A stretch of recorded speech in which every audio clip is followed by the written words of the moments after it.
Welcome in to one of my favorite movie minutes that we've ever done. We're getting ready to review Army of the Dead.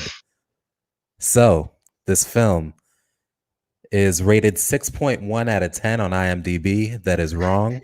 71% on Rotten Tomatoes. That is wrong as well. It's starring Dave Bautista, Huma Qureshi, Ella Purnell, Tig Notaro, and more. The synopsis is after a zombie outbreak in Las Vegas, a group of mercenaries takes the ultimate gamble by venturing into the quarantine zone of the greatest heist ever.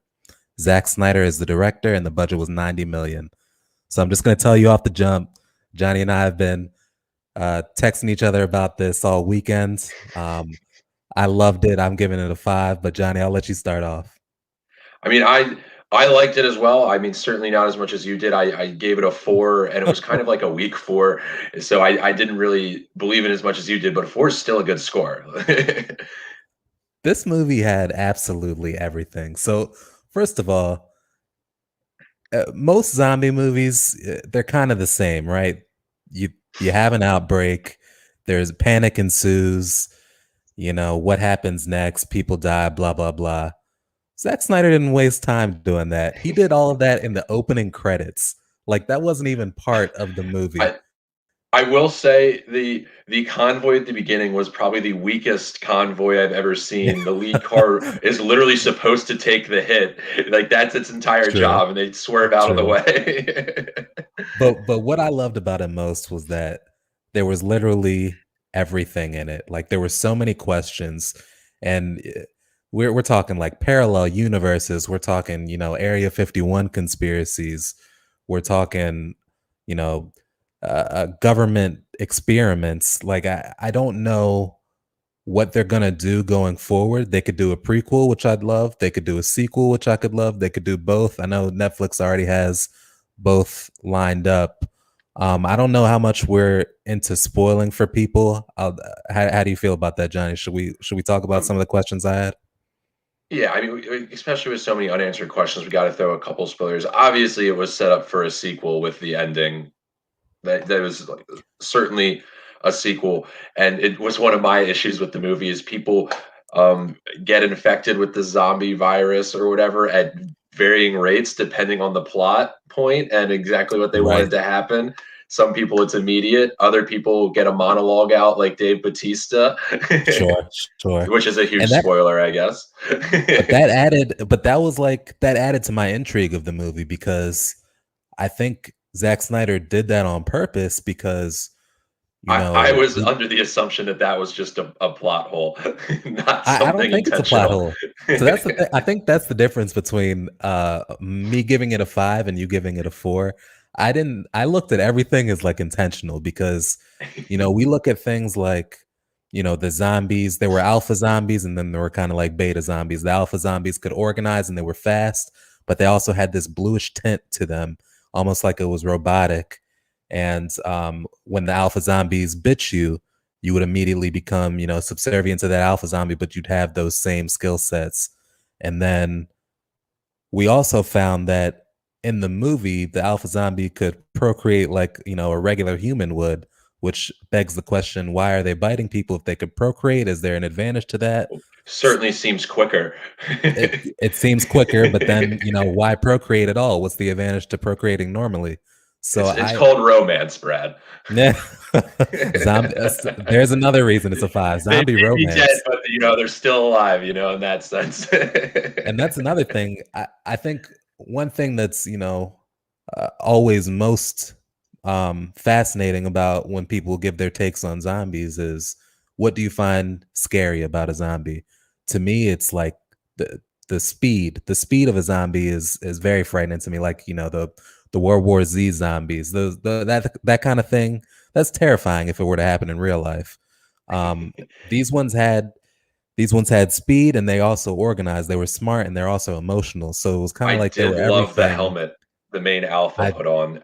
I That was I pretty want to cool. say he did a lot of similar things to the Night King actually from Game of Thrones, but I thought he was executed way better as a character than the Night Mhm. King ever was over 9 seasons of Game of Thrones in the 2 hour movie.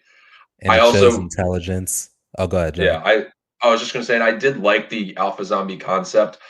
I think they sort of didn't execute it well because they turned them into this like superhuman, but then at the end of the movie it didn't matter and they might as well have just been the shamblers the whole time. Like the way they were getting mowed down, like they didn't really need to have that distinction. Well, I don't know. You made an interesting suggestion that I didn't anticipate. You noticed that the guy had the alpha zombie had dog tags, and at the beginning scenes of the movie, he was being moved from Area 51 to wherever they were going to take him, and then he got loose.